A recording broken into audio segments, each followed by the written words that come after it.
umaga po sa bawat isa. Good morning po. We invite everyone to please, let's prepare our hearts, our thoughts, our minds, our well-being in the presence of the Lord. Let's all stand up.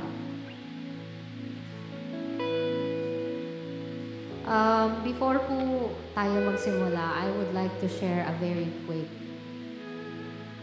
testimony. So, 3 weeks ago, actually, ang nakakaalam lang nito ay si Lord at si Cheska. Siyempre, ako din. 3 weeks ago, after coming home from, kailan po yung huling song leading ko? Well, that was 3 weeks ago.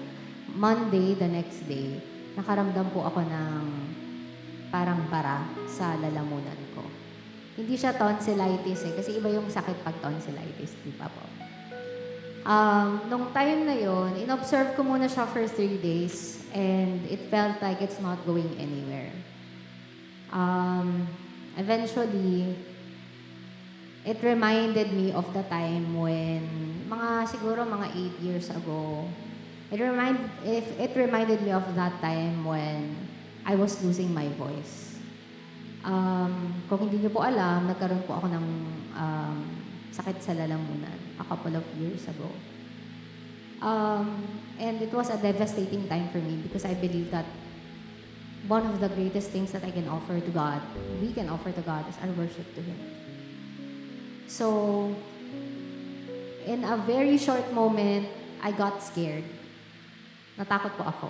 Kasi ayoko pong maramdaman ulit yung helplessness and hopelessness. But then the Lord reminded me of His goodness. Because after a couple of months that time, praying and seeking Him, nagpa-check up din po ako. The Lord completely healed me. The Lord completely healed me. And that is all for the glory of God. Sabi ko nga sa Panginoon, Lord, this is the only thing that I can offer to you, my life. And I want to offer it to you with the best way I can. Now that I have experienced this again, tinanggal ng Panginoon yung kaba at takot sa puso ko. Because I know He's gonna do it again. He's gonna heal me again. Now, I'm taking medications. Nag-antibiotic po ako. But I'm not afraid. I'm not worried anymore because the Lord is my shepherd. I would like to share with you Psalms 23. The Lord is my shepherd, and I shall not want. He makes me lie down in green pastures. He leads me beside the still waters. He restores my soul, leads me in the paths of righteousness for His name's sake. Even though I walk through the valleys of the shadow of the death, I will fear no evil, for you are with me, Lord. Your rod and your staff, they comfort me.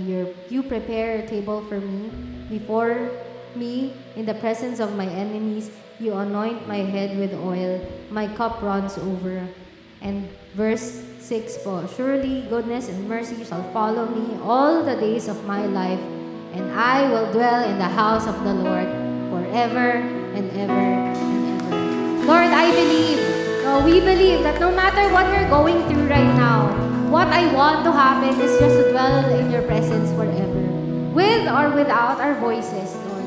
No matter our circumstances, in summits and in valleys, Panginoon, we will continue to glorify you and praise you and worship you, God, and lift your name on high because you deserve it all. Lord, we give all of our lives to you because you are that good, because you are faithful, and you will continue to be good and faithful because you are unchanging, unlimited God. Panginoon, right now we will declare your goodness forevermore. Hallelujah.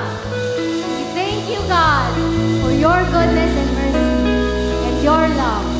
We will continue to declare that in our lives. In Jesus' name we pray. Amen.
Lord, you have always been there, God.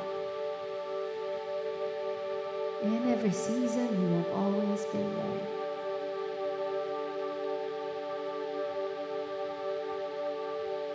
And now we are here. Amidst your presence, Lord, to give you all we have.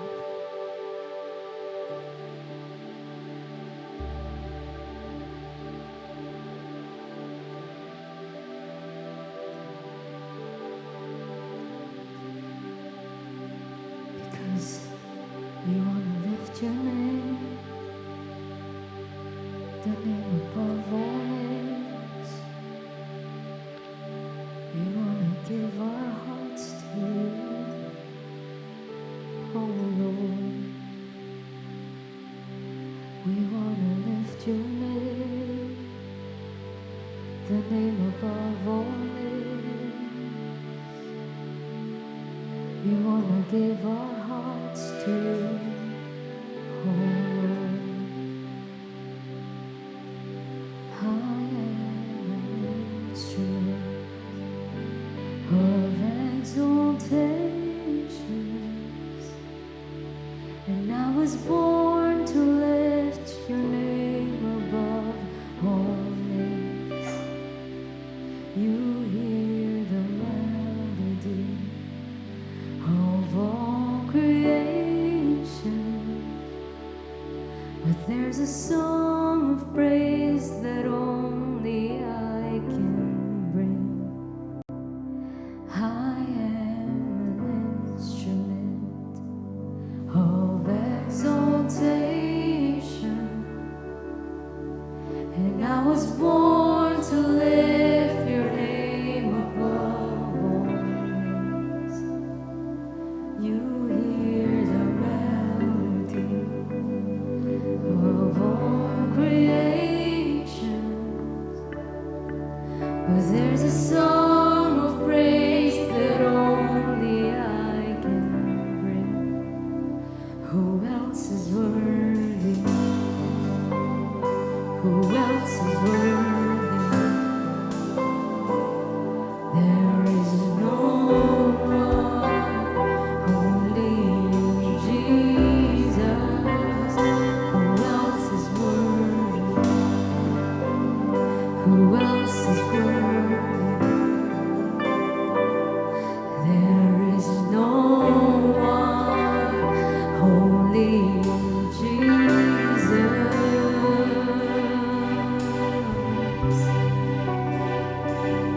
You are the infinite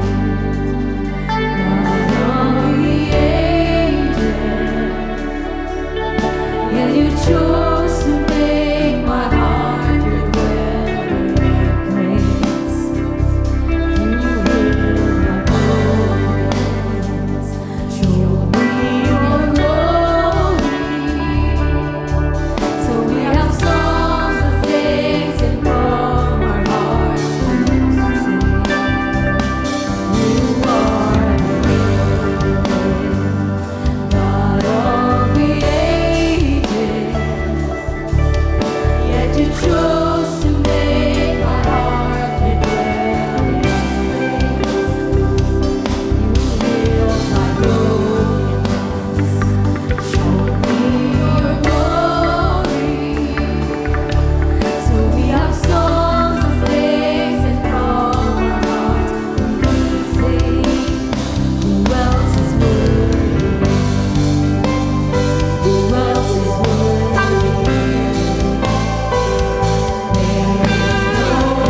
presensya mo, sa katapatan mo, tunay na hindi ka nagbabago. Noon, ngayon, at magpakailanman, nananatili kang tapat sa aming mga buhay. Nananatili kang Diyos, Ama, kaibigan sa aming mga buhay. Panginoon, wala kaming ibang kayang gawin kung hindi ang pasalamatan ka, maitaas ka, sambahin ka, Panginoon, ng buong puso at buong buhay, Panginoon. At Lord, we declare that as we continue to worship you and give you thanks and praise, hindi lang kami ang makakaranas ng presensya mo, kung hindi ang buong bayan na ito, Panginoon, mararanasan ang kabutihan mo, ang grasya mo, ang pagtuturo mo, Panginoon, dahil ikaw lamang ang Diyos, Panginoon, na kayang magpasagawa nitong lahat, Panginoon. Everyone will experience how good you are.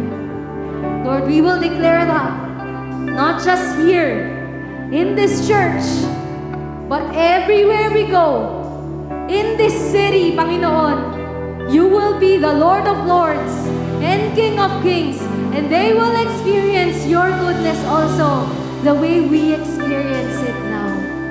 We thank you, God. We thank you. We declare that, Lord, in Jesus' name.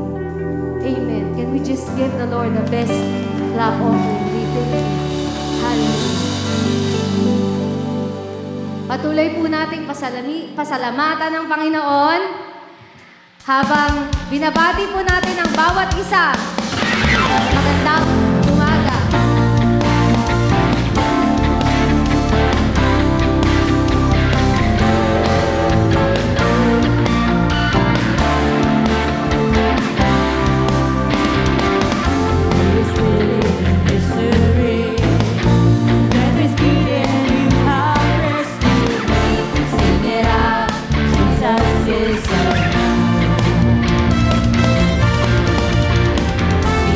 Cross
Magandang umaga po mga kapatid. Morning po. Mapagpalang araw po sa ating lahat. Ako po si John Ismael. Pwede niyo po akong tawaging Isma. 37 years old, married for more than 2 years na. Tatay ni Ayla, umiiyak ngayon. At narito ako para i-share kung gaano ka-faithful si Lord sa buhay ko at sa karanasan namin sa aming anak na si Ayla. Year 2023 kami kinasal ng wife ko. At simula nung October ng year na yon, napansin ng wife ko na namamaga yung kanyang hita. Parehas kaming kinabahan kasi inisip namin baka may problema siya sa kidney or sa liver. Kaya agad kaming nagpa-check up para malaman ko anong problema. During consultation, isa sa mga assessment ay kung siya ba ay buntis. Pero na-realize ng wife ko noon na around March pa siya huling nagkaroon ng galaw. Para sa kanya, normal lang yung ganun dahil may PCOS yung wife ko. At kung minsan, inaabot pa ng ilang buwan, kaya wala sa isip namin na siya pala'y buntis.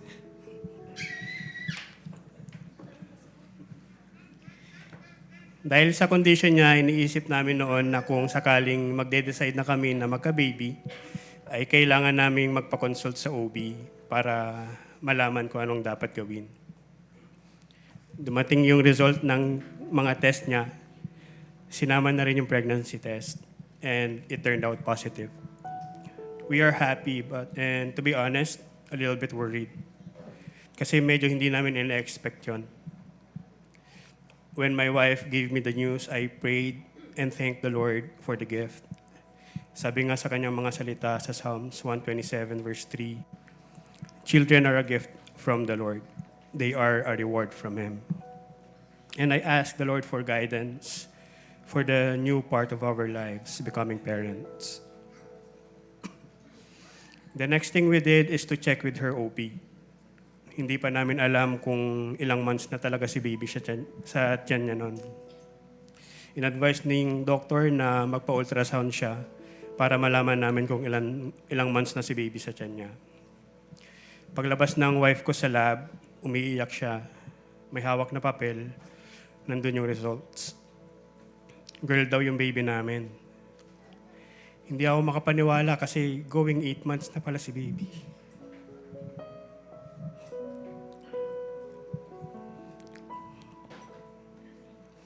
Umiiyak yung asawa ko kasi hindi namin alam na buntis na siya. Naawa siya kay baby kasi hindi namin siya naalagaan. Sana napainom namin siya ng vitamins or kumain kami ng mas malusog na pagkain. Minsan, bago pa siya pumasok sa work, nag-aangkas lang siya sa motor. Napakadelikado sa kanya at sa baby namin. Sabi ko noon, akala ko aabot pa ng next year si baby. Darating na pala ng Christmas. After few moments, naimasmasan kami at tinanggap namin na magiging mga magulang na kami. Ito rin yung mga panahon na marami kaming friends at relatives na hindi naging maayos yung kanilang pagbubuntis. Kaya sobrang pasasalamat na lang namin sa Lord dahil sa pag-iingat niya sa aking asawa at sa aming anak. Kasabay ng ultrasounds ay ang unang picture ni baby. May mukha na siya agad. Sabi namin sa Lord, "Lord, thank you dahil malakas ang aming baby. Malakas ang kapit. Inalis din ng Diyos yung aming worry. Kaya pinangalanan namin siyang Ayla Jezreel. Jezreel means someone who demonstrates strength with grace and cunning." Safe na ipinanganak ng wife ko si Ayla. Kinailangan siyang cesarean section nun, and all went well by the grace of God. Safe sila ng wife ko at si Ayla. Ngayon, ito na po siya. Malikot, patakbo-takbo sa church.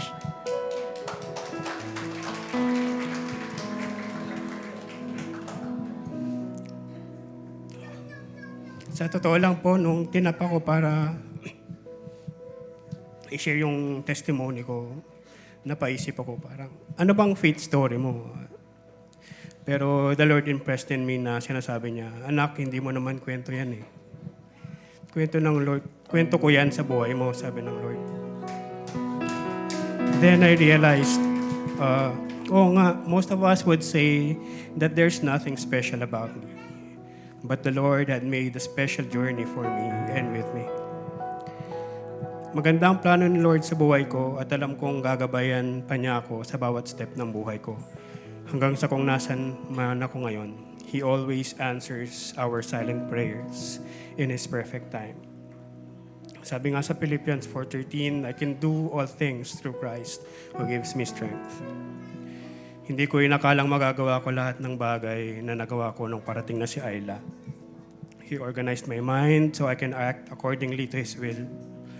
Kung ako lang, baka matagal na akong sumuko.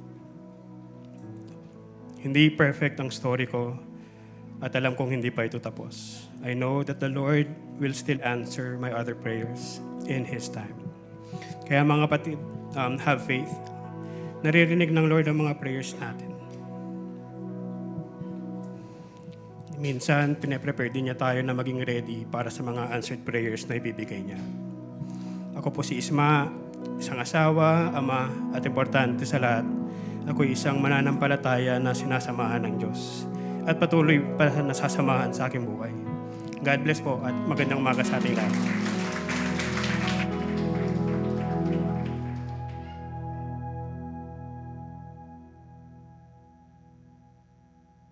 Ayan. Amen. Sige po. Muli pong palakpakan po natin ang Panginoon. No? Salamat sa Panginoon sa buhay ni Ishmael. No? Kung paano siya gamitin ng Panginoon. And lahat po tayo, no? Sinabi nga ni Ishmael, lahat po tayo is, actually, we are individually special sa Panginoon. No? So, before we proceed to tithes and offering, maaari po ba samahan niyo po ako sa pag-welcome sa 5 nating bagong kapatid dito sa Christian Church of Faith, no? So first off, pwede ko po bang anyayahan na tumayo po para ma-welcome po natin si kapatid na Shisha Abuel? Yan. Kapatid na Shisha, welcome po. Yan, dito po. Welcome, kapatid na Shisha. And then si kapatid na Marian. Ayan, welcome, kapatid. And then si Marife Nuera. Marife Nuera, welcome. And then si Joan Tabuadan. And si kapatid na Ale Bon. O yan, welcome po dito po sa Christian Church of Faith, no? Sige po, tayo po ay dumako na po sa ating pag-handog at pagbabalik sa Panginoon, no? So, sino po excited na maghandog? Ayun, thank you. Alam ko ang lahat po ay excited, no? And sige po, bago po tayo, actually, we need to understand, no? And we need to acknowledge muna, intindihin kung ano ba talaga ang tithes and offering. So, pwede po ba natin buksan ang ating Bible and puntahan po natin ang 1 Chronicles 29:14, no? But before that, di po ba sa Psalms 24 verse 1, ang sabi dito ay the earth is the Lord's and everything in it. No? So lahat po ng bagay sa mundo, yung mundo, tao, lahat, no? Kay Lord po 'yon. Kaya dito sa 1 Chronicles 29:14, ang nagsabi po nito si David po, no? When they are building a temple. 'Di ba? Ang sabi, "But who am I? And who are my people that we could give anything to you?" No? Everything we have has come from you, and we give you only what you first gave us.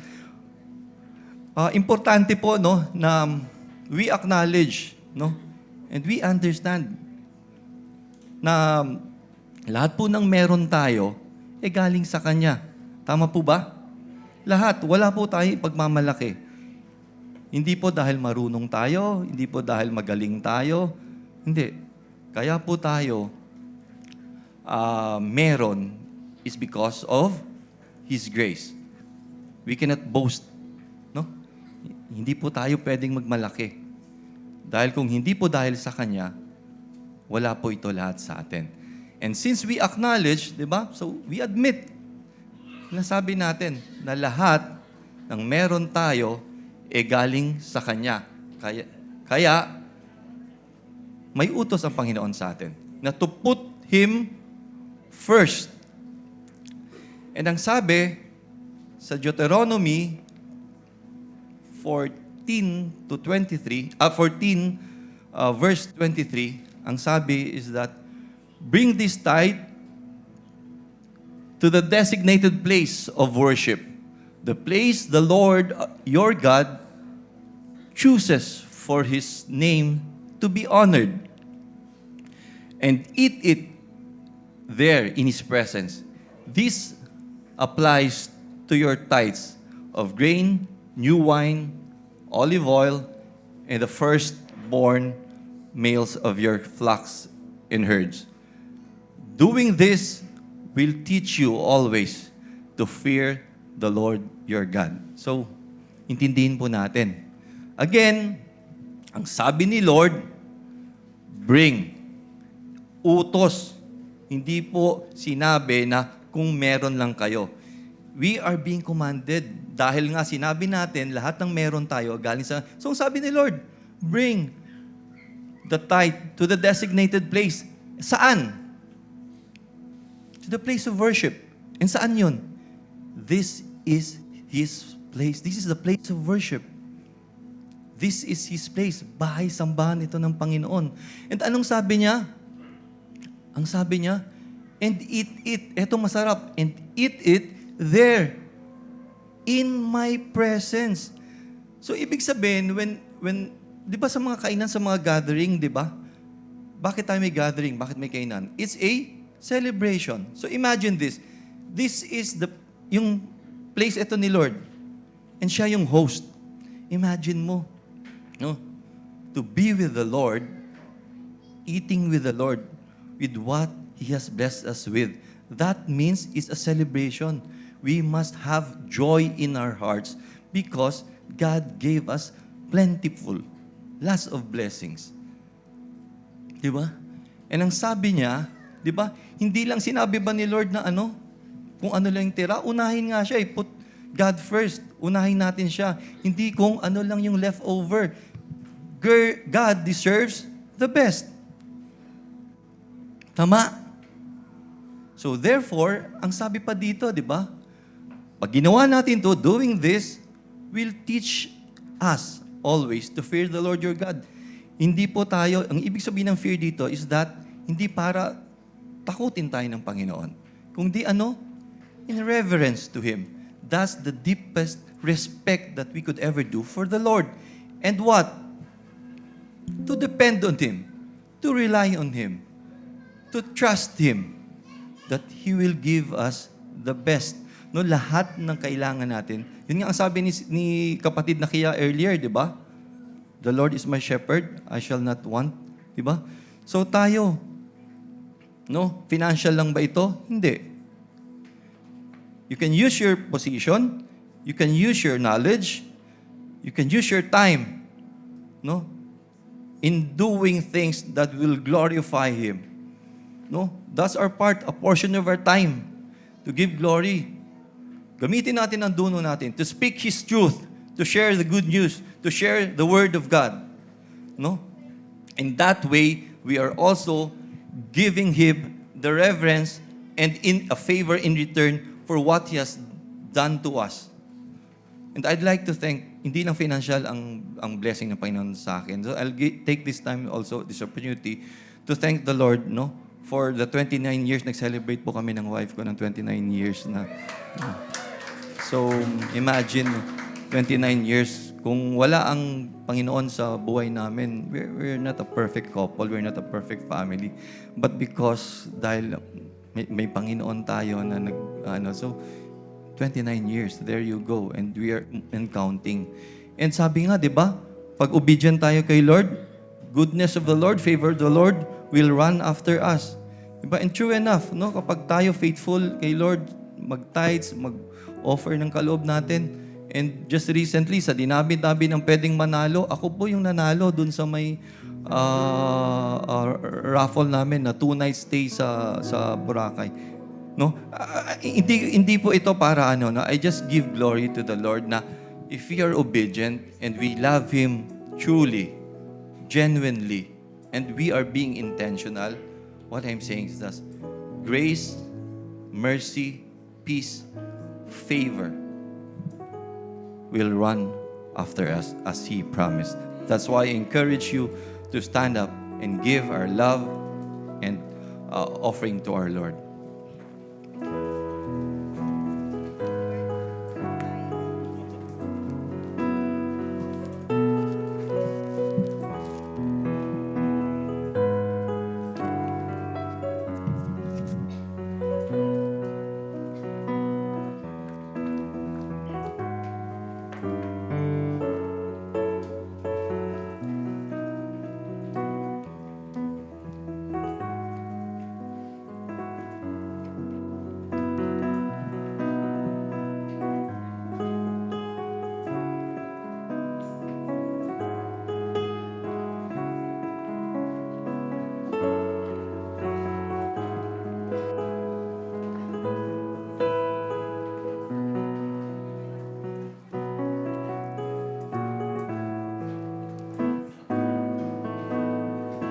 Sige po, let's pray. No? Samahan niyo po ako na mag-pray sa ating tithes and offering.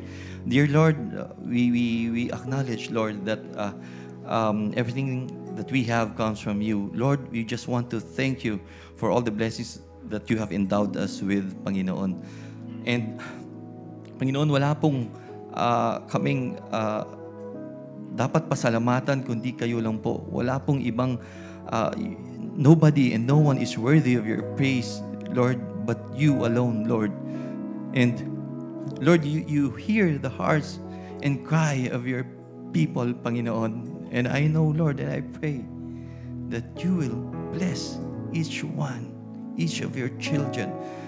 Supply all their needs, Panginoon. Provide everything they need, Panginoon, because that's who you are. And we want to thank you for your unfailing love, Panginoon. Unfailing love. You are there all throughout, Panginoon, to guide us, to protect us, to give us blessing, to give us good health, to give us the best of relationship, Panginoon. Wala pong maihayag. Sa inyo po ang lahat ng papuri, pagsamba, at kayo po ang mabigyan ng honor and adoration, Lord. Lord, we just want to thank you. Thank you for your goodness. This we pray in Jesus' mighty name. Amen.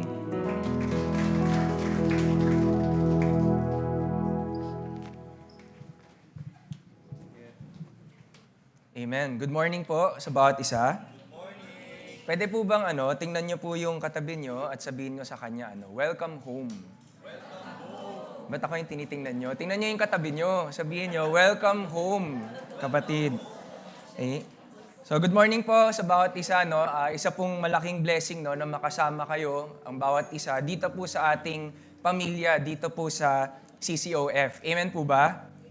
Amen. So ang dami po nating dito po sa ating church, marami po tayong mga ginagawang activities or mga gawain. Kasi ang goal po natin, makapagpalakasan po ang bawat isa sa ating pananampalataya. So ito pong buhay pananampalataya po natin, itong relationship natin sa Diyos, hindi po ito nakakaya ng tayo lang.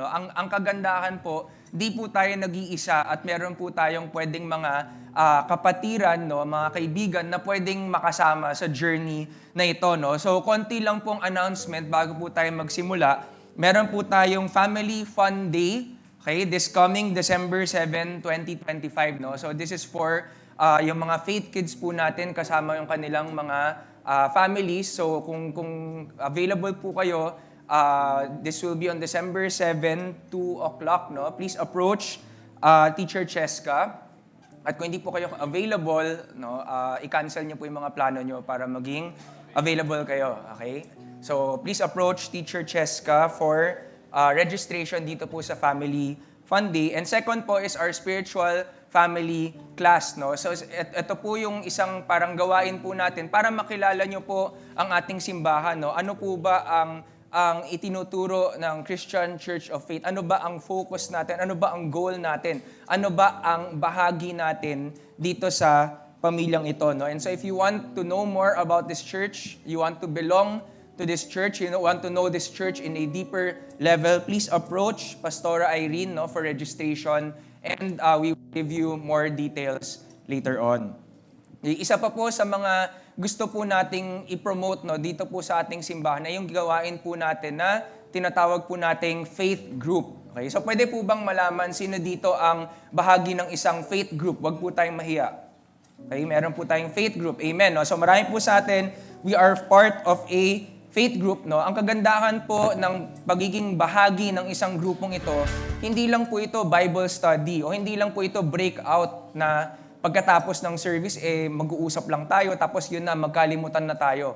No, ang hirap po na pagkatapos yung mag-open sa bawat isa ng mga kwento tungkol sa buhay, nung pag nagkita kayo sa SM, parang di kayo magkakilala. Okay? That's not the point, mga kapatid. No? Ito pong faith group po natin, these are our brothers and sisters in our faith. No, na kumbaga, kasama po natin sila sa ating buhay pananampalataya. No? And so I hope, mga kapatid, sa atin pong mga faith group, let's go beyond the discussions. Let's go beyond the sharing, but rather, let's talk about, let's build relationships with each other. Amen? No? So para po sa mga taong may pinagdadaanan, ito yung mga pwedeng mag-support sa inyo as you go through things in life. No? At para po naman sa mga may sineselebrate, may mga tagumpay sa buhay, these are also the people that will celebrate with you. Okay? So kung hindi po kayo bahagi ng faith group, you can approach our pastors, Pastora Irene, para po ibibigay po namin kayo sa isang group para meron po kayong maging pamilya dito po sa CCOF. Amen po ba? Okay? Mga kapatid, papalapit na po ang Pasko. 'Di ba? Well, less than a month away ay Pasko na, and it's very tempting na maging inconsistent, 'di ba? Kasi may Christmas party, may kain, may kikitain ako. Very tempting to be inconsistent. Pero tandaan po natin na ang sentro ng panahong ito ay ang ating Panginoong Hesukristo.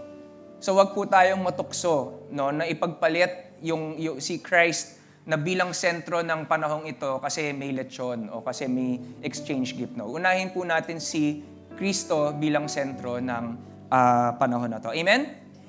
Okay, sige pa, palapakan po natin ang Panginoon.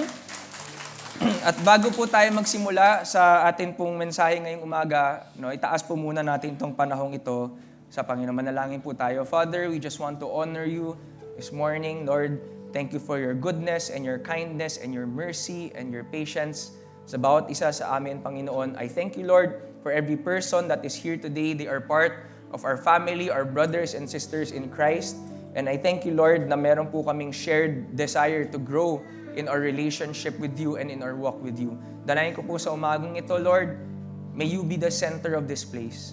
May you be the center of this word, be the center of our hearts, be the center of our minds, Panginoon. And I pray na tunay po kayo mangusap sa maririnig po naming salita ngayong umaga. Itago niyo po ako sa inyong likuran bilang inyong tagapaghayag, Lord, and just allow this word to penetrate our hearts deeply, Lord, na ito po ay madala po namin sa aming paglabas, may isa pamuhay po namin ito, lalo na po sa pakikitungo namin sa inyo at sa aming kapwa.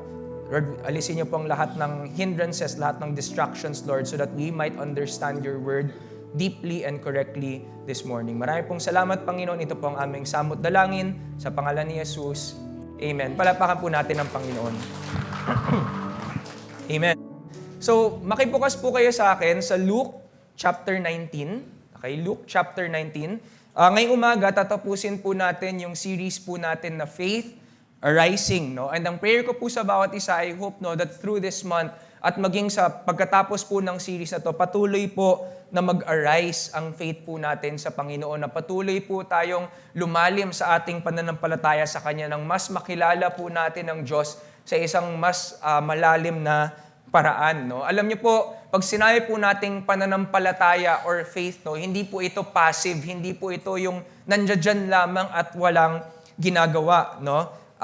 Ang tunay na pananampalataya, it grows and it takes action, no? Lalo na po kapag nagiging mature ang ating pananampalataya. Ang sabi po sa Bible, faith without works is dead. No, kapag daw meron kang pananampalataya, pero wala naman itong epekto, wala namang pagbabago na galing sa pananampalataya na yon, patay ang pananampalataya na yon. Real faith expresses itself through work. Kung tunay kang nananampalataya sa Diyos, merong dapat pagbabago sa ating buhay. Meron dapat tayong mga ginagawa sa buhay natin na ang pinanggagalingan nito yung ating pananampalataya. And so, ang question ko po ngayon sa inyo, mga kapatid, what actions in your life are a result of your faith arising? Meron ka na bang nagawa sa buhay mo na kaya ako ginawa yan dahil meron akong pananampalataya sa Diyos, dahil anak ako ng Diyos, dahil meron akong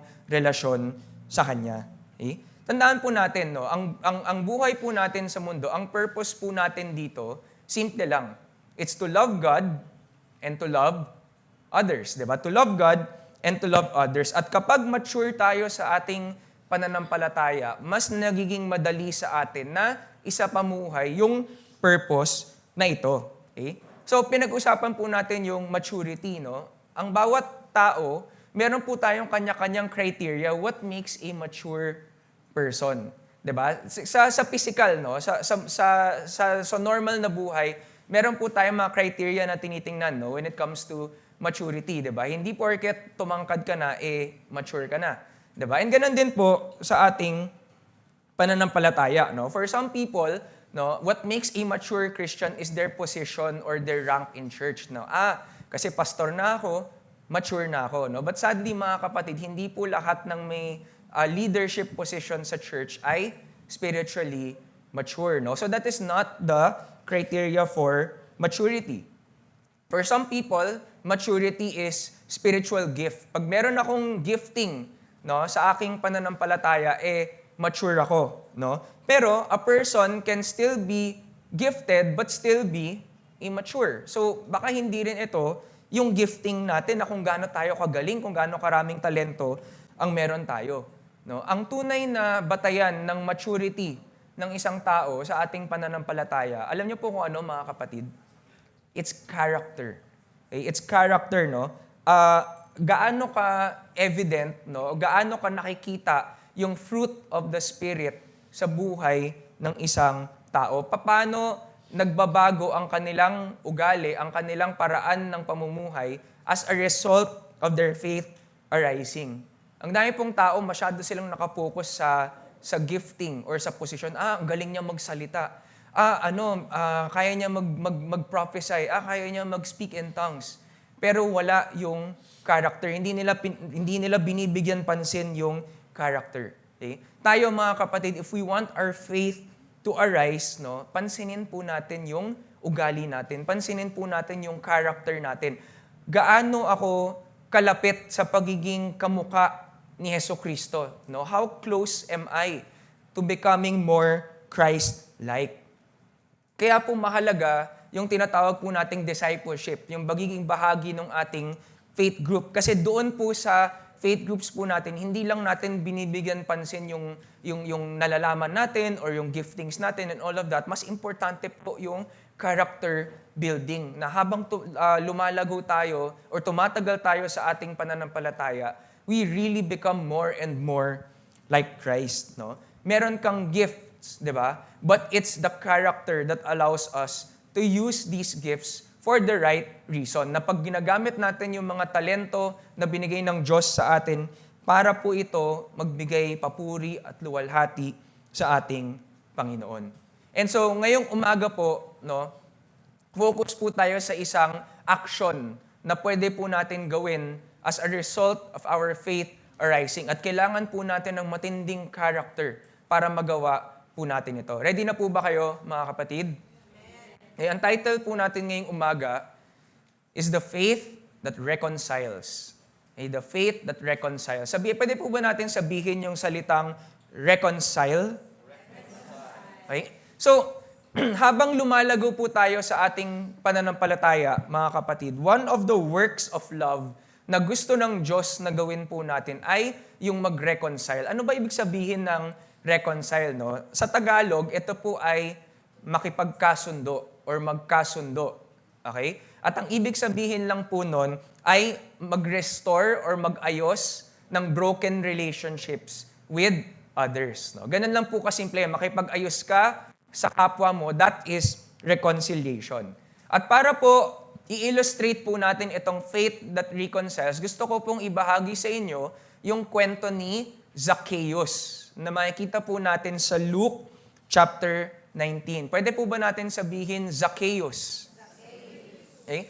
So ito pong kwentong ito, nangyari po ito during Jesus' 3 years of ministry in Israel. So ito po yung, nasa Gospels po ito, no, at nandito po si Kristo sa kanyang katawan, no, na nagmi-minister sa bansang Israel. So maikli lang po ito. So basahin po natin ito sa Luke chapter 19 verse 1 to 10. Ang sabi po dito, Jesus entered Jericho and made his way through the town. There was a man there named Zacchaeus. He was the chief tax collector in the region, and he had become very rich. He tried to get a look at Jesus, but he was too short to see over the crowd. So he ran ahead and climbed a sycamore fig tree beside the road, for Jesus was going to pass that way. And when Jesus came by, he looked up at Zacchaeus and called him by name. Zacchaeus, he said, "Quick, come down. I must be a guest in your home today." Verse 6, Zacchaeus quickly climbed down and took Jesus to his house in great excitement and joy. But the people were displeased. "He has gone to be the guest of a notorious sinner," they grumbled. Meanwhile, Zacchaeus stood before the Lord and said, "I will give half my wealth to the poor, Lord. And if I have cheated people on their taxes, I will give them back 4 times as much." And Jesus responded, "Salvation has come to this home today, for this man has shown himself to be a true son of Abraham. For the Son of Man came to seek and save those who are lost." Okay, so ito po yung kwento na magiging focus po natin ngayong umaga. So una po sa lahat, mga kapatid, sino ba si Zacchaeus at bakit ba mahalaga ang kanyang kwento? No? So si Zacchaeus po, he is the chief tax collector in Jericho. No? So ano po ba itong lugar na itong Jericho? Kung familiar po kayo sa Old Testament, ito po yung unang city na na-conquer ng Israel nung papasok po sila sa Promised Land. So meron po ditong walls, diba? So inikot po nila yon ng ilang araw. Pagkatapos po nun, sumigaw sila at ang Diyos ang nagwasak nung walls and they were able to conquer Jericho. Okay? But in Jesus' time, ito pong Jericho at yung buong bansa nila actually, Israel was under Rome's authority. So sinakop po ng Rome ang Israel para po tayong Pilipinas na sinakop ng Espanya, 'di ba? And so at that time, no, Israel had to pay taxes to Rome. Nagbabayad sila ng buwis at meron pong hinire na tax collectors ang Rome, no, para mangolekta ng taxes para sa kanila. At isa po si Zacchaeus sa tax collector na yon. So ito pong mga tax collectors, they were some of the most hated people in Israel. Galit po yung mga Israelita sa kanila. Bakit? Kasi Israelita din sila. No? Pero ang pananaw sa kanila ay para po silang traidor. No? Isa ka sa amin, pero tinutulungan mo yung kaaway natin at pinapahirapan mo kami kasi kinukuha mo yung taxes para sa kanila, number 1. Number 2, syempre, itong mga tax collector na ito, no, they take advantage of their situation at nagpapayaman sila ng kanilang sarili sa pamamagitan ng kanilang ginagawa. So, example, kung magtatax ako kay Pastora Joyce ng 10,000, gagawin ko tong 15,000, sa akin yung 5,000. So, yan po yung gawain ng mga tax collectors during that time para magpayaman sila. No? And Zacchaeus is not just any tax collector. Sabi dito, he was the chief tax collector in this area. So matagal niya nang ginagawa to. Siguro magaling din siya sa trabaho niya, sa ginagawa niya. No? And siguro sa atin po, medyo familiar po yung kwentong ito dahil po sa mga nangyayari sa ating bansa. Diba? At kung ano man siguro yung nararamdaman nyo patungo sa ating mga politiko, diba, na involved sa flood control or sa ghost projects or kung ano man, siguro yun yung mga naramdaman ng mga Israelita patungkol kay Zaldi. Ay, kay Zacchaeus. Kamali ako. Okay? Para kay Zacchaeus. No? And so the people, they saw Zacchaeus as a notorious sinner. Diba? Sabi dito, he has gone to be the guest of a notorious sinner. So yun ang pagtingin ng mga tao dito po kay Zacchaeus. No? Na isa siyang kilalang tao na napakasakim, makasalanan. No? He lived a prosperous life at the expense of people around him. Siya, ang yaman-yaman niya, ang gara-gara ng buhay niya, pero ang consequence, naghihirap yung mga tao sa kanyang paligid. At dahil lang po dito, bukod po dito sa nasistrain yung relationships niya sa kanyang kapwa, syempre, nasistrain din yung relationship niya sa Diyos dahil sa mga kamalian at kasalanan na ginagawa niya. Nakakasunod, mga kapatid? Okay? And so, katulad na lang ng lahat ng ibang tao ng panahong ito, naririnig po ni Zacchaeus yung mga pangyayari sa kanilang bansa. Alam niya na merong umiikot na propeta na itong pangalan ay si Jesus, no? And syempre, nung alam niya na paparating si Jesus sa town niya, sino kaya ito? Nakaka-curious naman. Gusto ko siyang makita, no? Pagkatapos kong marinig na naggumagawa siya ng milagro, nagpapagaling ng may sakit, and so on and so forth. Gusto ko siyang makita. I want to see him for myself. Ang problema, si Zacchaeus po ay medyo maliit. And so, kung nakisama po siya sa mga crowds, wala po siyang makikita. So, ginawa niya, umakyat siya ng puno, no? Para makita si Jesus. And at that moment, no, ang ganda pong makita dito, hindi lang po nakita ni Zacchaeus si Jesus, nakita ni Jesus si Zacchaeus. No? Jesus saw Zacchaeus, and Jesus did the unexpected. Na sa dinami-dami ng taong pwede niyang kilalanin ng mas malalim, ang pinili niya ay si Zacchaeus. Sabi niya, Zacchaeus, quick, come down. I must be a guest in your home today. Kakain ako sa bahay mo ngayon. And ito po, mga kapatid, yung kwento ni Zacchaeus where his faith was arising. The story of Zacchaeus' faith arising. No? At ganun din po tayo, mga kapatid. No? In the same way na tinawag ng Diyos si Zacchaeus, God is calling each one of us, no? And ang gusto ng Lord is to reconcile Himself with each of us here today. Mga kapatid, it takes faith arising to reconcile with God and with others. It takes faith arising to reconcile with God and with others. Meron po akong 3 point para sa inyo ngayong umaga. Una po, it takes faith to reconcile with God. It takes faith to reconcile with God. Kailangan po natin magkaroon ng pananampalataya para makipag-ayos tayo sa Panginoon. Basahin po natin yung Luke 19, verse 5 to 6. Ang sabi po dito, when Jesus came by, He looked up at Zacchaeus and called him by name. Hindi na sinabi, "Oy, dito ka." Hindi, Zacchaeus. Diba? Tinawag niya, Zacchaeus, He said, "Quick, come down. I must be a guest in your home today." And Zacchaeus quickly climbed down and took Jesus to his house in great excitement and joy. No? Ilagay po natin yung ating sarili sa sitwasyon ni Zacchaeus. No? Sinabi ko sa inyo kung ano yung reputation niya, kung ano yung pagtingin ng mga tao kay Zacchaeus. Why did he not want to join the crowds? No? Bakit hindi siya nakaisa sa mga crowds bukod sa medyo maliit siya? 'Di ba? Siguro alam niya kasi kapag nakisama siya sa crowds, baka nalait siya, baka napagtawanan siya. Ba't ka nandito? Ay makasalanan ka, di ba? Huwag ka na nga, baka nataboy siya, baka na-reject siya, baka naitulak siya papalayo. No? Maybe he was afraid of how the crowds would treat him. Or even worse, no? Na alam ko, anak ito ng Diyos, pero pag nakita niya ako, baka sabihin niya sa akin, ba't ka nandito? Makasalanan ka. Lumayas ka. Ayoko sa'yo. No? Baka natakot siya sa reaction ni Jesus sa kanya. No? And so it took faith on Zacchaeus' end, no, to seek out Jesus, to go to Jesus, no, and to see Him anyway. At nakita po natin, no, that what we could expect from the crowds and maybe Jesus to respond to Zacchaeus, sobrang kabaliktaran po yun nangyari. Na imbes na itaboy ni Jesus si Zacchaeus, ang sabi niya, lika dito, pupunta ako sa bahay mo ngayon. No? Alam nyo ba na ito pong pakiusap or hiling ni Christ na pwede ba ako maging bisita sa tahanan mo? Alam nyo ba na hindi po ito maliit na bagay sa kultura ng Israel? No? Bakit po? No? Ang mga Israelites, they don't just share a meal with just anyone. Pinipili lang nila kung sino ang sasabayan nilang kumain. At kapag inaya kitang kumain, ibig sabihin nun, close tayo.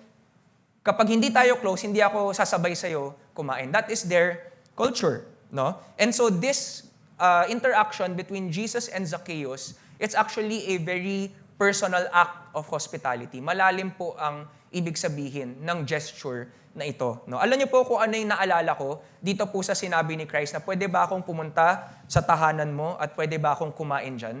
It reminds me of Jesus' invitation sa bawat isa sa atin na i-welcome siya sa ating puso. Bakit? Ang sabi po sa Revelation 3 verse 20, "Look, I stand at the door and knock. If you hear my voice and open the door, I will come in and we will share a meal together as friends." Again, sino ang sasabayan mong kumain sa kulturang ito, sa pagkakasulat nito? Yung malapit lang sa'yo. Kung hindi tayo close, hindi ako sasabay sa'yo kumain. Hindi kita i-welcome sa bahay ko. No? And Jesus wanted to have a personal encounter with Zacchaeus. Jesus wants to have a personal encounter and personal relationship with us as well. Tayo po mga kapatid, katulad po tayo ni Zacchaeus. Makasalanan din tayo. Siguro hindi pareho yung kasalanan natin sa Kanya. Siguro di tayo tax collector. Siguro di tayo nagnanakaw. Pero meron tayong kanya-kanyang sariling mga kasalanan, mga kamalian sa ating buhay. So by default, lahat po tayo, kapatid, kaaway ng Diyos. By default, no, we are all enemies of God bago po natin siya nakilala.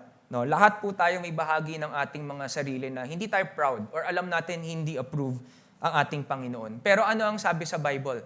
While we were sinners, Christ died for us. Habang kaaway tayo ng Diyos, siya ay namatay para sa atin. Isipin niyo yun mga kapatid, tayo na ang nakasakit sa Kanya, tayo na ang nagkamali sa harapan niya, siya pa ang namatay para sa atin, siya pa ang gumawa ng paraan para magkaroon tayo ng relationship sa Kanya. No, alam niyo po mga kapatid, yung pagkamatay ni Jesus, no, hindi po niya hinintay na, eto kayang si Tita Michelle, tatanggapin niya kaya ako? Kasi kung hindi, ayoko nga mamatay para sa Kanya. 'Di ba? Hindi niya naman sinabi, ayoko mamatay para kay Tita Irene, kay Pastora Irene, kasi ano yan eh, yan eh. 'Di ba? Walang ganun eh. Regardless of who you are, regardless of what you've done, regardless kung tatanggapin mo siya sa buhay mo, o tatanggapin mo siya ngayon or 20 years from now, no? Namatay na si Jesus para sa bawat isa sa atin. No? Para magkaroon tayo ng relationship sa ating Panginoon. Bakit? Simple lang. Kasi mahal niya tayo. Kasi mahal ka niya.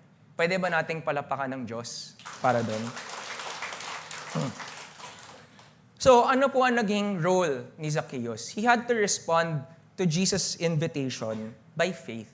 Kailangan niya magkaroon ng pananampalataya para papasukin ang Panginoon sa kanyang buhay at sa kanyang tahanan. No? Na maniwala na sa kabila ng mga kasalanang nagawa niya, no, tatanggapin siya ni Jesus Christ. Madali namang sabihin ni Zacchaeus na, Lord, ayoko sa iyo kasi wag ka na lumapit sa akin kasi makasalanan ako eh, 'di ba? Hindi ako karapat. He could have done that eh.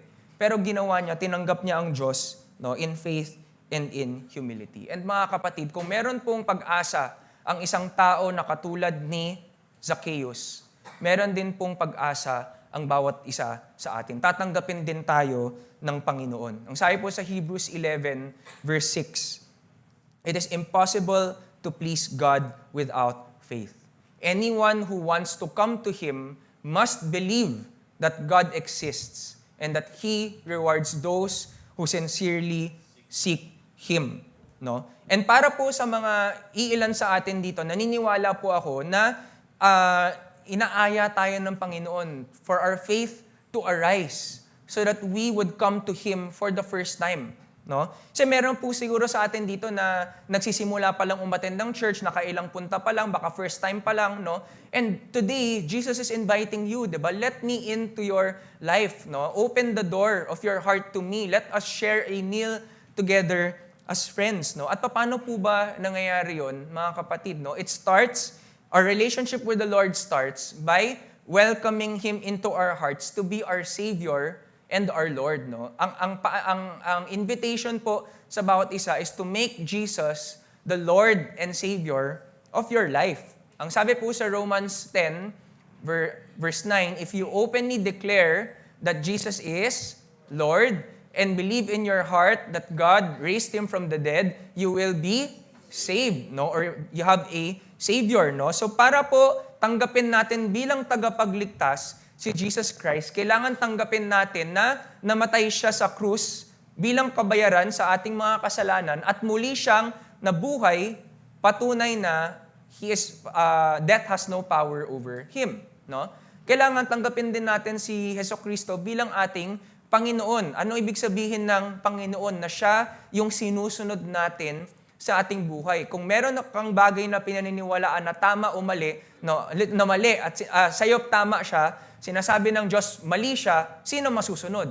Bilang Panginoon, siya ang dapat masunod. So you are now following what God says or what God wants for your life. No? Mga kapatid, we are created for a personal relationship with the Lord. Yun po ang design natin, no? Na magkaroon ng malapit na connection, na relationship sa Kanya. No? Hindi lang po desire ng Diyos na parang na Lord lang siya, na kumbaga ipaparamdam lang niya sa iyo na meron akong authority over you. No, mga kapatid, no. How God wants to relate with you is in a very personal and loving way. Hindi lang siya yung Diyos mo, siya rin yung Ama mo na nag-aalaga sa iyo, na gina-guide ka sa buhay na ito, no. He created us so that He can pour out His love on us. Okay? Ngayon, ito pong pagtanggap kay Jesus Christ bilang ating Panginoon at tagapagligtas, hindi po ito isang desisyon na pwede pong ipilit sa bawat isa sa atin. So actually, bilang pag tumatayo ako dito at sinasabi ko to sa inyo, hindi ko po kayo pinipilit. Choice nyo po yun. But what I can say, and I'm sure what other people here who have received Christ in their lives can say, is that this is the best decision that we have ever made in our lives, na ibigay ang aming buhay kay Jesus Christ na siya ang maging Panginoon at tagapagligtas namin. Okay? And so, yun po yung siguro yung invitation sa iilan sa atin. No? Pero para po sa karamihan sa atin, gusto ko rin pong tanungin ang bawat isa. No? Lalo na po sa mga taong matagal ng Kristiyano. Is He still our Lord and Savior today? Is He still our Lord and Savior today? Bakit po, mga kapatid? Kasi minsan, nawawala sa isip natin or sa malay natin, parang hindi na pala siya yung Savior natin. Alam niyo yung naging Kristiyano ka, gumanda yung buhay mo, sinusunod mo yung mga utos ng Diyos, baka hindi ko na kailangan ng tagapagligtas kasi nagsisimba naman ako every Sunday. Kasi part naman ako ng worship team. Kasi hindi naman na ako nagmumura. Kasi hindi naman na ako nanginginom or naninigarilyo. Hindi ko na kailangan ng tagapagligtas. No, mga kapatid. Even until today, we still need Jesus as our Savior. No? How many years down the line, is He still your Lord today? Or hindi mo na ba siya kailangan ngayon kasi okay ka na, kasi maganda na ang buhay mo? No, it is Christ's Lordship that allows us to break free from the power of sin. No? Kasi kung hindi po tayo nagpapasakop sa Panginoon, simple lang yan, nagpapasakop tayo sa kapangyarihan ng kasalanan. Gusto mo mapagtagumpayan ang kasalanan, magpasakop ka sa kapangyarihan ng Panginoon. Amen? Okay? Ano pa, mga kapatid, no? It takes faith to reconcile with God every time we sin and fall astray, no? Kada po nagkakasala tayo, kada po naliligaw tayo sa ating buhay, sa mundong ito, it takes faith na manumbalik or bumalik sa ating Panginoon. Hindi po perfect ang buhay. Darating at darating ang pagkakataon na kahit Kristiyano na tayo, magkakasala pa rin tayo. Pero ito pong buhay po natin sa mundo, no, it's a journey of God perfecting us to become more and more like Him. Itong perfection na gusto nating makuha, no, sa atin pong buhay pananampalataya, it will only happen once we get to heaven and be with Christ for all eternity. Meron pong mga magiging panahon sa ating buhay na manlalamig tayo sa ating pananampalataya, okay? Or magkakasala tayo, or siguro lalayo tayo sa Diyos, or makakalimutan natin siya. Pero alam nyo, sa Luke 15, no, hindi po natin siya babasahin ngayon, pero sa Luke 15, meron pong 3 parable doon kung saan pinapakita yung pananaw ng Diyos sa mga naliligaw or nawawala. Eh, ano po yung mga parable na to? The parable of the lost sheep. Para ipakita na, diba sabi doon, the shepherd will leave the 99 in order to look for the one. Para ipakita sa'yo, no, na lahat tayo, individually, we matter to God. No, na hindi porket nag-iisa ka lang, hindi ka papansinin ng Diyos. Hahanapin ka pa rin niya. There's also the parable of the lost coin. No, na kahit sa tingin mo ang liit ng halaga mo, sino ba naman ako kung ikukumpara mo kay pastor ganyan o kay worship leader ganyan? Hindi. The Lord, you still matter to the Lord, no? And the parable of the lost son, no, nakikita tayo ng Diyos bilang kanyang mga anak.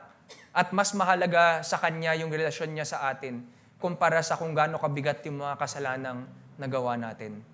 Amen? Okay? So, kung meron po kayong meron po kayong misconception na baka hindi na ako tanggapin ng Panginoon kasi nagawa ko to or ginawa ko o tagal-tagal ko nang hindi nagsisimba or whatever. No, sana po ma-realize po natin that the Lord is loving, the Lord is gracious, the Lord is merciful, the Lord is compassionate, no? At kapag bumalik tayo sa Kanya, He will welcome us with open arms. No, yung sa parable of the lost son, bago pa nakita pa lang nung tatay sa malayo yung anak, hindi niya na hinintay na dumating sa kanya yung anak. Tumakbo yung tatay at siya yung unang umakap sa kanyang anak. Ganon din po ang Panginoon sa atin kapag babalik tayo sa Kanya. No, ang sabi din po sa 2 Peter 3, verse 9, the Lord isn't really being slow about His promise as some people think. No, He is being patient for your sake. He does not want anyone to be destroyed but wants everyone to repent. Habang nabubuhay po tayo, mga kapatid, it's not too late. No, pwede po tayo umuwi sa ating Panginoon, no, kapag nagkakasala tayo, kapag nagkakamali tayo.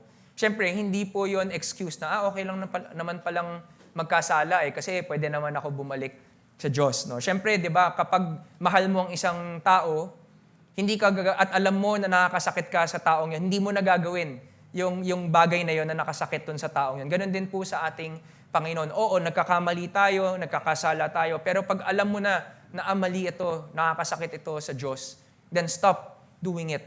No? The point here, mga kapatid, is that kapag nanghihina tayo at nagkakamali tayo, no, merong kapatawaran na nanggagaling sa pagmamahal ng Diyos para magbago tayo at so that we can improve, no, or be better in the future. Amen? At syempre, tandaan po natin, the Lord's patience does not last forever. Pag darating po yung panahon, pag namatay po tayo, no, final answer na yon. No? Are you going to follow Christ? Or are you going to reject Christ? So magdesisyon po tayo kung para kanino ba talaga tayo sa buhay na ito. Alam nyo ako, mga kapatid, on a personal level, lumaki ako sa Christian household. No? Matagal na po kaming Christians ng aming family. But even in a Christian household, even someone who has served God for so many years, no, na hindi ko na mabilang, no. Syempre nagkakaroon din ako ng mga pagkakataon sa buhay ko na nanalamig ako sa aking pananampalataya o naapektuhan ako ng mga sitwasyon sa buhay ko, no. But once I remember how much God loves me, mas nagiging madali na tanggalin yung mga mask, yung mga bagay na naghahadlang para makita ko ang Diyos sa buhay ko, no? At mas nagiging madali sa akin na magkaroon ng pananampalataya na umuwi sa Kanya, no? Every time I fall, every time I come home, lagi po akong tinatanggap ng Diyos, no? Nang may pagmamahal at nang hindi niya hinohold yung mga kasalanan ko sa Kanya. Ganon din kayo, mga kapatid, no? Na if you are in a season, if you in your life na feeling nyo lumayo kayo sa Panginoon, no, come home, no? Tatanggapin ka ng Diyos ng buong puso, nang nakabukas ang Kanyang mga kamay, aakapin ka niya. Amen, mga kapatid? Okay? So, If yun po yung sinabi ko, if you're in a season of being lost, no, let your faith arise and come home. Ang sabi sa 1 John 1 verse 8 to 9, if we claim to have no sin, we are only fooling ourselves and not living in the truth. But if we confess our sins to Him, aminin mo lang sa Diyos, nagkamali ako, humihingi ako ng tawad. No? He is faithful and just to forgive us our sins and to cleanse us from all wickedness. No? It takes faith to believe na papatawarin tayo ng Diyos sa ating mga kasalanan. No? And it takes faith, no, na ang sabi po dito, to come boldly before the throne of our gracious God. No? There we will receive His mercy and we will find grace to help us when we need it most. Okay? Siyempre, kapag pinatawad na tayo ng Diyos, nakauwi na tayo, it also takes faith na hindi na bumalik sa mga kasalanang nagpalayo sa atin sa Kanya.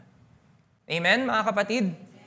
So yun po yung unang point po natin ngayong umaga. It takes faith to reconcile with God. Pangalawa po, it takes faith to reconcile with others. Okay? It takes faith to reconcile with others. Okay? Basahin po natin yung verse 8 to 9. Meanwhile, Zacchaeus stood before the Lord and said, I will give half my wealth to the poor, Lord, and if I have cheated people on their taxes, I will give them back 4 times as much. No? So, kung titingnan po natin, hindi lang, nung nagkaroon ng pananampalataya si Zacchaeus, hindi lang nagbago yung relasyon niya sa Panginoon. Nagbago din yung relasyon niya sa kanyang kapwa. No? Nagaling dito sa personal encounter niya with Christ, pinili niya makipag-ayos sa mga taong naagrabyado niya. So ang commitment niya, I will give half my wealth to the poor and I will repay those that I have cheated of their taxes. No? Di bali na kung ano yung sasabihin ng tao sa akin, di bali na kung kapag nakita nila ako, marami pa silang sasabihin bago ko sila mabayaran and so on and so forth. No? And what does this mean for us, mga kapatid? That it takes faith to believe that things can get better. No? And it takes faith to make effort to reconcile with the people na nasaktan natin or nakasakit sa atin. Hindi po madali yun. 'Di ba? Kasi minsan kapag nasira na yung relasyon, wala na eh. Parang hindi na babalik yan sa dati. No? So kailangan manampalataya para maniwalang pwedeng maging mas mabuti. Kailangan may pananampalataya just to make that first move. Okay? Minsan kasi feeling natin ang hopeless or takot tayong ma-reject eh. Pero ang sabi ng Panginoon, kung tunay tayo ng mga tagapagsunod niya, we have to live at peace with each other. Kailangan wag tayong magkaroon ng mga kaaway, lalo na yung mga taong mahalaga sa atin. Ang sabi sa John 13:35, your love for one another will prove to the world that you are my disciples. Paano naman yun, mga kapatid? Disciple tayo ng Lord, pero yung katabi mo, hindi mo kinakausap kasi magkaaway kayo. Tingnan mo nga, kaaway mo nga ba talaga yan? Di ba? Magkaaway nga, hindi sila nag-uusap eh. Sabi din po sa Romans 12, verse 18, if it is possible, as much as it depends on you, sa sarili mo, kung ano yung kaya mong kontrolin, live peaceably with all men. Okay? Kailangan po, mga kapatid, magkaroon tayo ng pananampalataya na kapag ginagawa natin ang gusto ng Diyos, suportado niya tayo. At kapag nakikipag-ayos tayo sa kapwa natin, no, na suportado niya yung pakikipag-ayos natin sa ating kapwa. Alam niyo, mga kapatid, there are times in our lives na ang Diyos mismo ang gagawa ng sitwasyon sa buhay natin para makipag-ayos tayo sa mga taong nakaaway natin. Di na bale kung sino yung may kasalanan, no? Or tayo yung nakasakit, tayo yung nasaktan, di na bale. But God can sometimes orchestrate happenings in our lives para magkaayos tayo, no? So, kapag binigyan ka ng Diyos ng pagkakataon na makipag-ayos sa kapwa mo, gagawin mo ba? Gagawin mo ba? Pag-isipan po natin yun. Kasi kung merong tao na katulad ni Zacchaeus, na kaya niya makipag-ayos sa mga tao na agrabyado niya, hindi niya naman ka-close eh. 'Di ba? Kabayan niya lang eh, 'di ba? Pero nakipag-ayos siya. Kaya po ba natin gawin 'yon, no? Kung kaya niya 'yon, so can we. Kaya rin po natin makipag-ayos sa ating mga kapwa. Kasi tayo usually, ang nakikipag-ayos tayo sa mga taong mahalaga naman sa atin, kapamilya, kaibigan. No? These are the types of people that we reconcile with. No? And ito pong reconciliation na to is a mark of true spiritual maturity and growth as a Christian. Okay? Pag sinabi po nating makipag-ayos or reconciliation, hindi naman ibig sabihin nun lagi na pagkatapos yung magbate, close na ulit kayo o babalik sa dati yung relationship eh. 'Di ba? Hindi rin naman ibig sabihin nun na nag-sorry ka, tatanggapin nung kausap mo. 'Di ba? So it's not always the case, no? Pero sa mga sitwasyon na katulad nito, ano po ba ang kontrolado natin? Yung kaya lang nating gawin. Yung ating sarili lamang. So yun lang ang bigyan natin ng pansin. To make the first move, to humble ourselves, to say sorry, no? And to pray to God and have faith in God na siya yung gagalaw sa puso ng kabila para palambutin yung puso nila at magpatawad or humingi rin ng tawad. No? And so whether the broken relationship is restored or not, ang importante is meron pong peace, meron pong reconciliation between the two parties. Amen? So meron po akong i-share sa inyo. No? It took great faith for me to reconcile with one of my closest friends. So nangyari po ito nung pandemic at ang nagpahirap po talaga sa pandemic bukod sa mga yung trabaho at yung sakit lahat-lahat. Syempre ang nagpahirap sa pandemic is yung isolation, yung hindi ka nakakalabas, di mo nakikilala yung nakikipagkita sa friends mo, ganyan. And so this isolation, it strains relationship with people, but it also strains our relationship with God, di ba? Yung hindi ka nakakapunta ng church, di ba? So that isolation is what created the problems, no? And ako po personally, nung early part ng pandemic, nagkaroon po ako ng misunderstanding with one of my closest friends, no? Meron po kaming parang project na ginagawa at nagkaroon po kami ng malalim na misunderstanding to the point na hindi po kami nag-usap ng 1.5 taon. Close po kami. So, syempre, na-imagine nyo naman siguro yung stress na ka-close mo, hindi kayo nag-uusap. Okay? And so, syempre, pareho ko po kaming nasaktan, pareho po kaming gusto makipag-ayos, pero alam nyo, minsan nauuna yung pride, nauuna yung hurt, no? And so, hindi po kami nagiging aligned sa isa't isa, no? So, pag binabalikan po namin yung nangyari, nakakatawa kasi parang may times na gusto ko makipag-ayos, siya ayaw niya. May times na gusto niyang makipag-ayos, ako ayaw ko, no? And meron pong times na nagkakaroon kami ng confrontation sa chat, tapos nagka-clash kami, no? Merong times na sa dinami-dami ng pwedeng madial ng phone ko nang hindi ko sadya, siya pa yung natawagan ko, di ba? Merong time na parang may group chat kami, gumawa siya ng joke para makiride ako sa joke niya, pero hindi ko naman pinansin.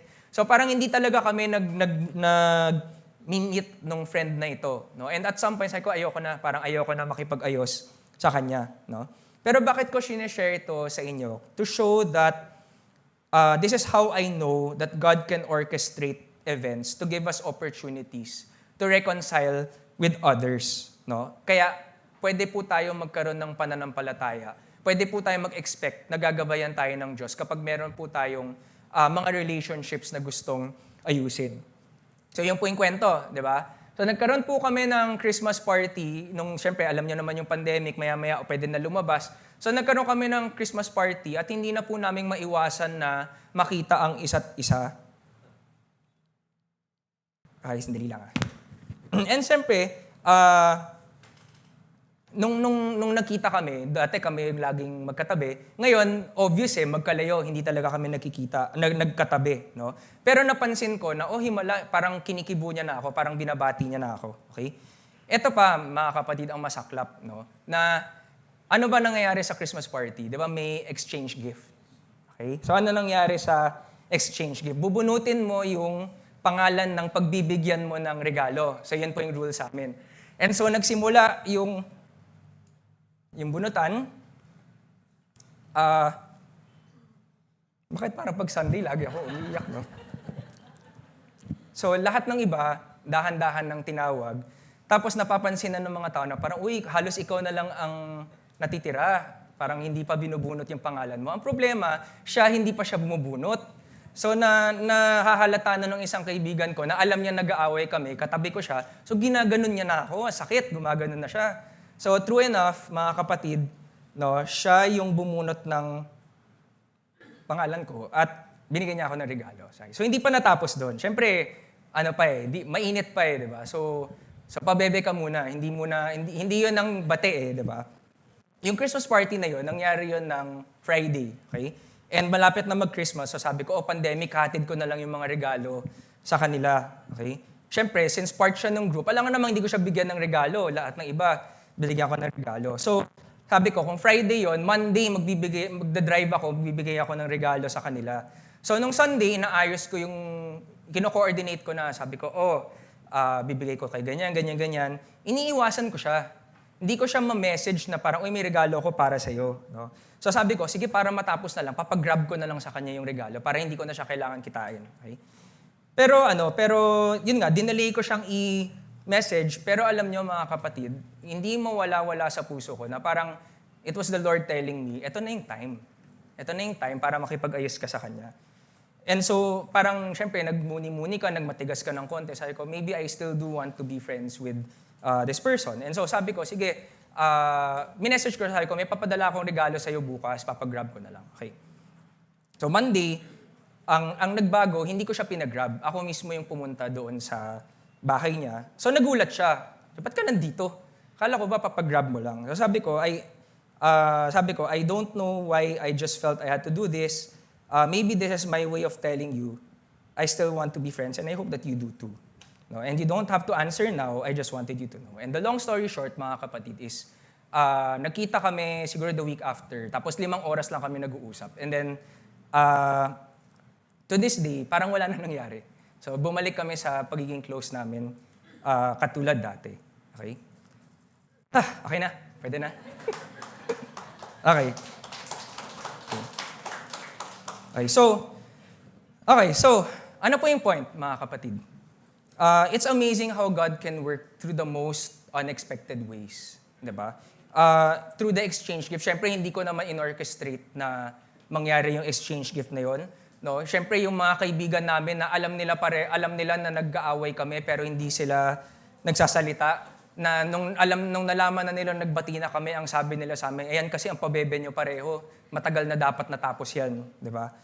Pero I think one unexpected way din, mga kapatid, is how Christ can find the perfect timing for us to reconcile. Na ito yung panahon na hinog na magkaroon ng reconciliation sa aming dalawa. Bakit? Kasi nalaman ko rin later on na itong kaibigan kong ito, parang matagal na rin siya nag-iisip na sana magbati na kami, sana magkaayos na kami.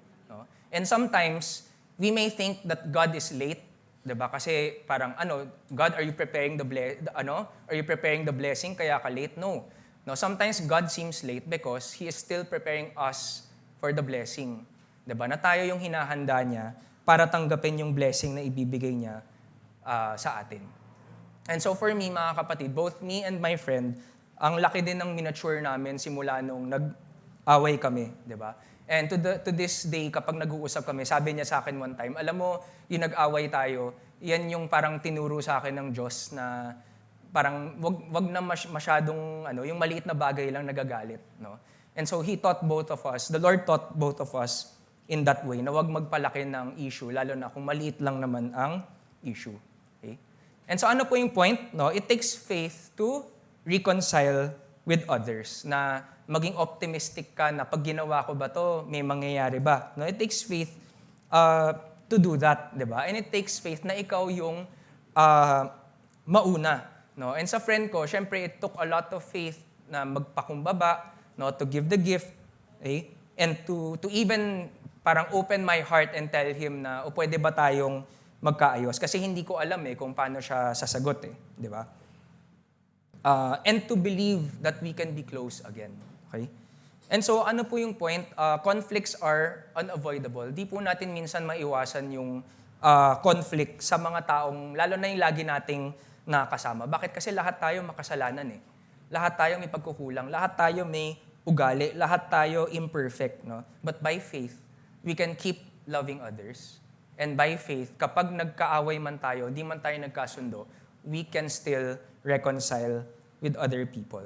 No, hindi man natin kayang kontrolin ang kapwa natin, hindi man natin kayang baguhin ang kapwa natin. Ang kaya po nating gawin, mahalin yung ating kapwa. Kasi yan ang calling ng Diyos sa atin eh, di ba? To love others, to make Christ known to others. No? And so, kung meron po kayong mga tao sa buhay nyo na mahalaga sa inyo, siguro kaibigan, kapamilya, magulang, anak, kapatid, no, I want you to know that there is hope. Meron pong pag-asa na makipag-ayos sa mga taong nakialitan natin. No? Continue to pray, continue to trust in God's timing, continue to allow Him to change you, or to prepare you for that day na muli kayong magkasundo nitong taong nakaalitan nyo. Amen? Palapakan po natin ang Panginoon. Pwede po kayong kumuha ng mga tissue at magpunas ng mga mata. Okay? So one last thing mga kapatid, no? One last point for this morning is it takes faith to reconcile people with God. It takes faith to reconcile people with God. Luke chapter 19, verse 9 to 10, Jesus responded, "Salvation has come to this home today, for this man has shown himself to be a true son of Abraham. For the Son of Man came to seek and save those who are lost." So, ito po, sabi ko sa inyo, this is the story of Zacchaeus' faith arising, no? Na to the point na kinilala ng Diyos yung pananampalataya ng taong ito. Diba? The Lord recognized it, no? Ang tawag ni Jesus kay Zacchaeus is, he is a true son of Abraham, no? At kung titingnan po natin yung Galatians 3 verse 7, sabi doon, the real children of Abraham then are those who put their faith in God. So, hindi po natin alam kung ano ang nangyari kay Zacchaeus pagkatapos po ng kwentong ito. No? Pero malamang, Zacchaeus became a disciple of Christ long after this story. Malamang naging tagasunod siya ng Panginoon. No? And his transformation is a clear demonstration na totoo ang Diyos, na totoong kumikilos siya sa mga buhay ng mga taong nananampalataya sa Kanya. No? At sa pamamagitan ng buhay ng mga taong katulad ni Zacchaeus, no, nadadala ang tao sa Diyos. Okay? So hindi natin alam, siguro nag-spread din ng gospel si Zacchaeus, no, or siguro sa konteksto po natin ngayon, no, kahit matagal nang patay si Zacchaeus, yung kwento niya nasa Biblia at nagagamit po natin bilang ginagamit ito ng Diyos para turuan tayo patungkol sa ating pananampalataya ngayon. No? So meron pong use yung life ni Zacchaeus to lead people to the Lord. No? At ganun din po tayo, mga kapatid. No? Ang hamon ng Diyos sa atin to let our faith arise, to reconcile people to Him.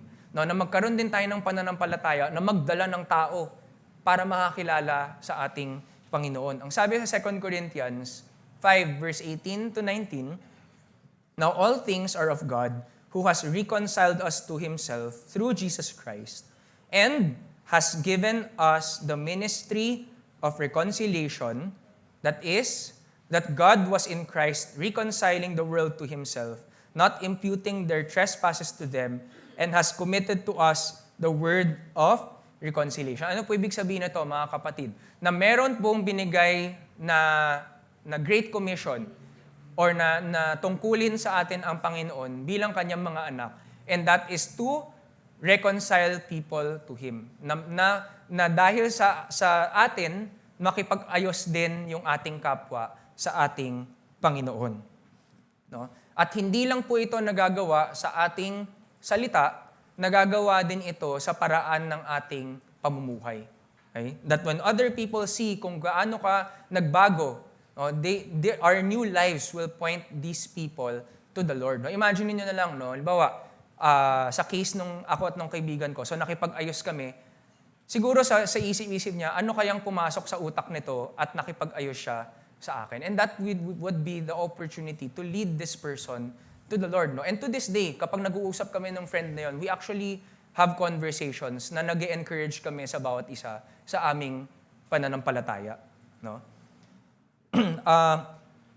God is calling us to reconcile others to Him, not just through our words, but also through our love. Okay? kailangan po natin ng pananampalataya para maghayag ng salita ng Diyos. At ang tungkulin lang natin, mga kapatid, is to speak out, is to be an example. Hindi po tayo ang magbabago sa isang tao. Hindi tayo ang magliligtas sa isang tao mula sa kanilang kasalanan. Trabaho yun ng banal na spirito. Ang trabaho natin, ipakita sa ibang tao na mahal sila ng Diyos. At mahal natin sila dahil mahal tayo ng ating Panginoon. And so, when God gives you the opportunity, will you speak out for the Lord?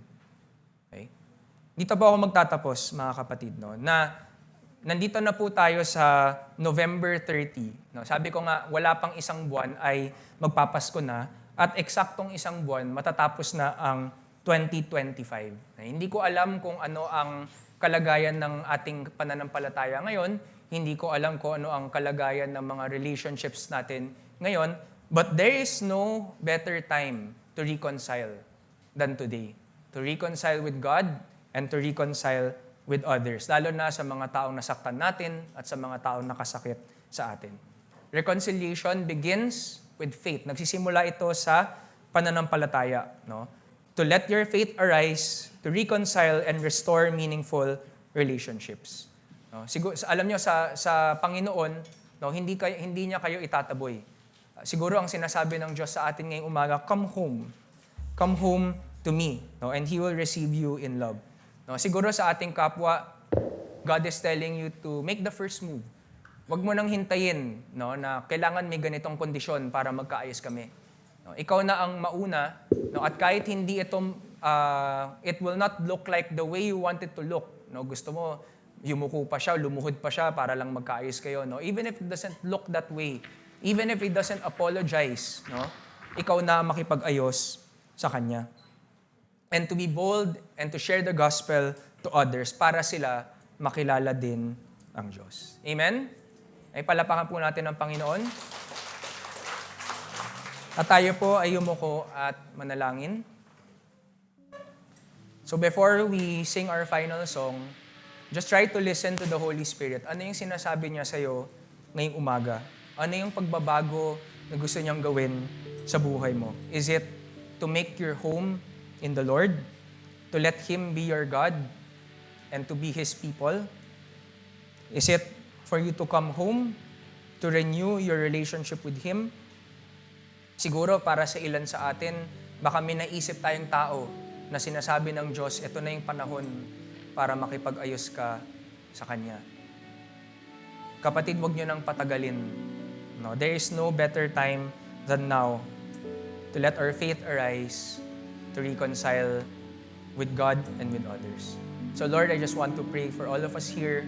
I know, Lord, that you are showing us people, or maybe you are reminding us of our relationship with you, that these are relationships that need to be fixed. I pray for the faith to arise. I pray for humility, Lord.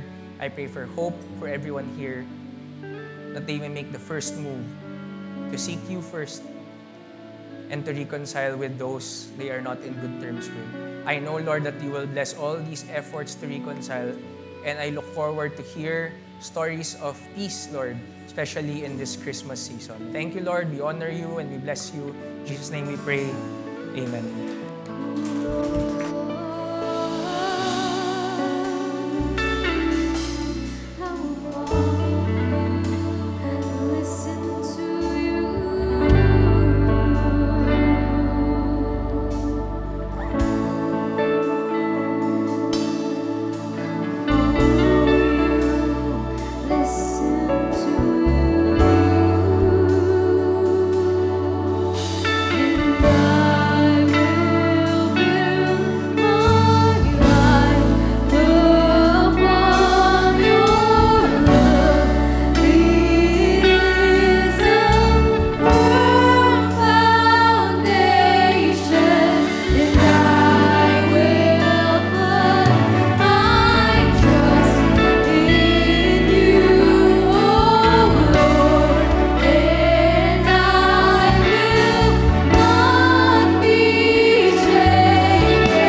natin ang ating mga kamay.